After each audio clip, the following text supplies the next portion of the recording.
মৰমৰ ছাত্ৰ ছাত্ৰীসকল, আজি তোমালোকৰ বাবে ক্লাছ 6ৰ বিজ্ঞানৰ পাঠ 7ৰ বতৰ আৰু জলবায়ু নামৰ পাঠটিৰ সকলো প্ৰশ্ন উত্তৰ আলোচনা কৰিম। অনুশীলনীত 1 নম্বৰত দিয়া আছে অতি চমুকৈ উত্তৰ দিয়া। নম্বৰ প্ৰশ্নত দিয়া আছে বতৰ কাক বোলে।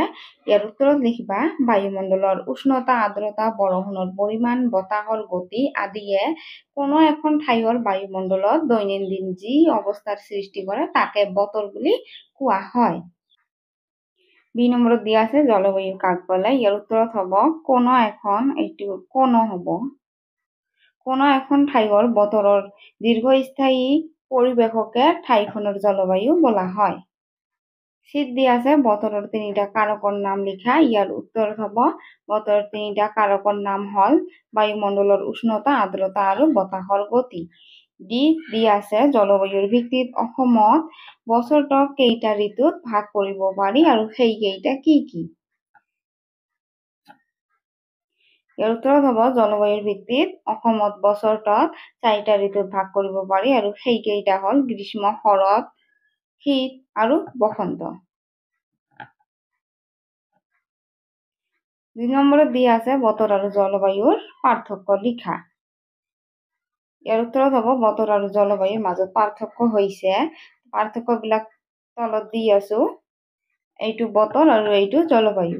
1 নম্বৰ পাৰ্থক্যটো হৈছে বতৰ বুলিলে সাধাৰণতে কোনো এখন ঠাইত কম সময়ৰ বাবে পৰিলক্ষিত হোৱা বায়ুমণ্ডলীয় অৱস্থাকে বুজায়।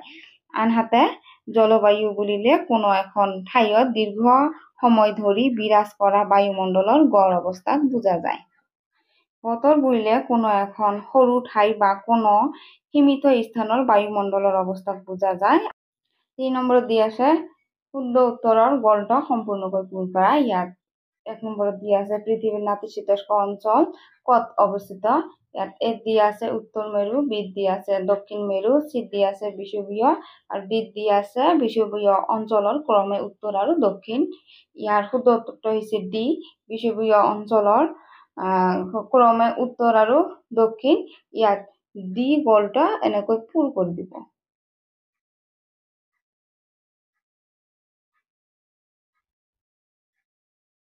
তাৰপিছতটো দিয়া আছে কোনবিধ খাৰিফ শস্য।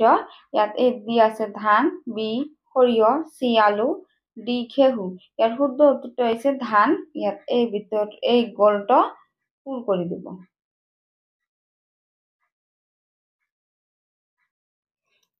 4 নম্বৰ দিয়া আছে খালী ঠাই পূৰ কৰা। ইয়াত এত দিয়া আছে কোনো এটা অঞ্চলৰ দীৰ্ঘ সময়ৰ বতৰৰ গড় অৱস্থাক সেই অঞ্চলৰ ডেশ বলে। ইয়াৰ খালী ঠাইত লিখিবা জলবায়ু। খালী ঠাইত কি লিখিবা জলবায়ু।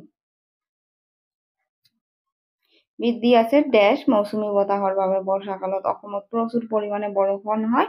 ইয়াত খালী ঠাইত লিখিবা দক্ষিণ পশ্চিম। ইয়াত খালী ঠাইত লিখিবা।